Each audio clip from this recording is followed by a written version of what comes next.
And so what it's going to do is, once you master this system, and it's a very easy system to master, if you've read the book already, you already got it nailed, this is going to allow you to do that. Okay, so it's divided into 3 sections. Section 1 are the tools to create a new healthy life. The second section is our main core front and center business. It's helping people reach and maintain what? A healthy weight. The third section is, as people move along, is about creating optimal health for people and living longer. Now, see, when someone goes to me, well, you know, I've helped everybody lose weight, and now I'm done. Where do I get more clients? What are you doing? You're missing what you do, right? As a health coach, you're connected with that person, and you're the concierge, because remember this, we're all going to do what someday? We're all going to, but we're going to die at 100 plus in great health, again, sliding sideways into our grave, right? Or, you know, some of us might get cremated because of the heat out here, but other than that, that's what's going to happen. So what you want to do is connect with your client and let them know that, listen, I'm on a journey to optimal health, and I am the model of health, and I am a trilliologist, and I represent excellence in health, and by the way, I'm going to help you do the same thing. How cool is that? So now they have a mentor. Mentorship is more important than anything. In the Framingham study 2 years ago in the New England Journal of Medicine, they showed over 32 years, people that hung out with people that are overweight, they didn't even have to be by them. They could be removed by towns, cities away, and they got overweight and obese. The same thing applies. That's why it's so important. And by the way, if you're not at a healthy weight, Elizabeth is a great example. I watch Elizabeth. Elizabeth's lost over 200 pounds, and every time I see Elizabeth, she's a little smaller. Now, she's not at her girlish, ready for her prime time string bikini yet. Are you, Elizabeth? But I tell you, every time I see her, Elizabeth, yes.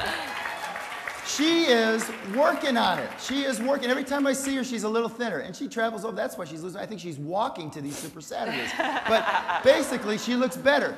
So you don't have, we're not saying, we're not judging you. We're only saying is as long as you're applying the habits of health, you're using the portion control, meal replacements, you're using this, and you're incrementally getting better. It's like Kaizen. See, the Japanese kicked our rears at car building because they believed in incremental improvement. See, we would change the fins on cars, and they would slowly each year make the car a little better, a little more efficient, okay? That's what you're about. You're about getting leaner, meaner, and more dialed into this business. In the Outliers, Gladwell talks about becoming a professional, and the top of the profession, the concert violinist, Mozart, Beethoven, you look at those guys, the most important figure was what in them getting their greatness? 10,000 hours. Okay, now that's a lot of time.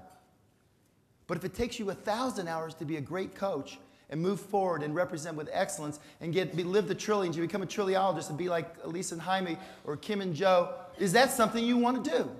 Is there anything better than moving forward and learning these things? So don't bypass them. See, don't say, oh, they could do it, but I can't. See, don't be circumstance driven. We're going to teach people to orient their life around what matters and then go get it. So section 1 basically is about that. Okay, let's move forward. So if you've got it out, let's open it up. And the first one I already talked about. It's about changing the world. See, people go see their doctor that have diabetes, and every time they're watching the doctor increase their medication dose or add another medicine. See, they think they have predetermined, circumstantial, that they have diabetes, and they have this disease entity, and they're just going to progress through and let them throw more drugs on them as they get sicker and sicker and sicker. And then that doesn't have to happen. You can change your stars. And it's about understanding that you've got to become mindful and make the habits of health choices in your daily life. So we teach people there's a different path. Next lesson. You just go through this. I already talked about that.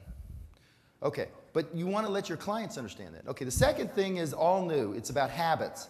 Chapter 2 is about habits, the power of habits. Now, did you ever notice that when you're driving your car and you're on the cell phone, some states you can't do it anymore, but I know you've all had that experience, and all of a sudden you're at your destination and you say, how did I get here, right? See, those are habits, and they serve us well most of the time. Because, you know, it would be overwhelming if we had to learn everything every time we were put in front of it. But unfortunately, one lesson we were learned as kids was what? Eat everything on your plate, right? Well, when you were a kid, it depends on how old you are. We got some young that didn't happen, but for me, plate size was like this big. In fact, if you go to your grandparents' china chest, and look at it, their plate size are this big. There was somebody when I was living in Portland, it was kind of a cute story, took them, they wanted the dinner plates, and they brought it in because they thought they were just the little saucers. And the guy says, those are the dinner plates, okay? Glasses used to be about this big, right? 8 ounces of Coke, this big little bottle, that was a lot of Coke. Now we got a 64-ounce big gulp, right? So basically, it starts with understanding that the habits we were taught, we were programmed, and now we've learned, and we do automatically, need to be changed. But the good thing is you can create good habits. See, you can't really get bad habits, they're still there. Someone that's not smoked in 30 years, if put in the wrong circumstance, like they get out drinking somewhere with old friends and whatever, in a snap second, they could start smoking again. So what you've got to do is become mindful of that and avoid the triggers and understand how to do that. But more importantly, what we do as health coaches is we help people learn the habits of health. And what we're doing is it's like weeding a garden. If you put great vibrant plants in the garden, the weeds get snuffed out. Does that make sense? And so that's our job. Our job is during that teachable moment to start people on learning the power of habits. Now, next group. We do need, the only time you'll ever hear me address the negative is that while we're helping our clients learn the habits of health and get their life full of those, some people have some really strong triggers, really strong stimulus. I know this, maybe you have the same thing. If basically I go to the movies, what do I get before I go sit down? Popcorn. You know, it's natural, you know? And you might have that thing where maybe you eat popcorn before you sit down and watch TV.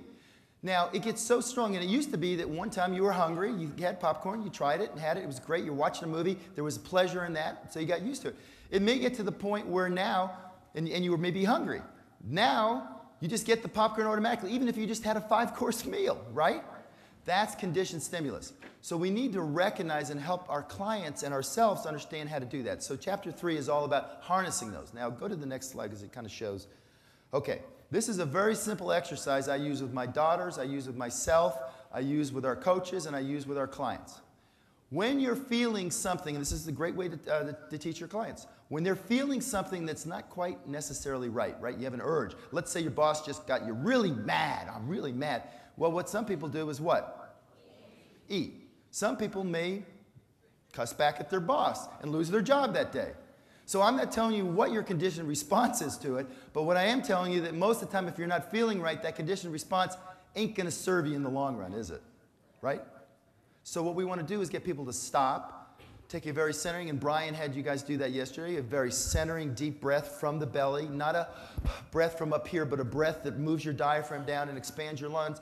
And when that happens, if your client's feeling that and something you should adapt in your own life, you stop when you feel not right, take a deep breath, and then question and challenge yourself, why am I feeling this way, right? And when you suspend that knee-jerk reflex, you suddenly ground yourself, and then you ask yourself, what is the outcome I want here? Well, if you happen to be working for this company, and you got 3 months before you reach executive director, before you can tell them, go, then you don't want to lose your job that day, right? So you basically take your, and underneath, you challenge how you're feeling and say, you know what? I choose not to say anything because in 3 months, I'm going to be gone. Okay? Are a lot of you going to be gone soon? Are you going to be gone soon? Dr. Nelson, are you gone? He must be outside. But he is gone. He is now a full-time trilliologist. I love that. Top cardiologist. Okay. Now, that applies to all areas. Next slide. Okay, I want to show this because people don't really understand, and this includes in your business, by the way.